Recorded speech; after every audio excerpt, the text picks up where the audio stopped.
A lawsuit filed by a Texas man over a data breach of the Packers Pro Shop website is now dismissed. It was filed back in February, arguing the Packers failed to, quote, properly secure and safeguard private information that it was entrusted to it and accompanying responsibility to store and transfer that information, end quote.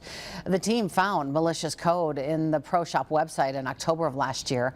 After an investigation, officials learned an unauthorized third party may have accessed certain sensitive personal information that the consumers entered at the checkout on the website in the months of September and October.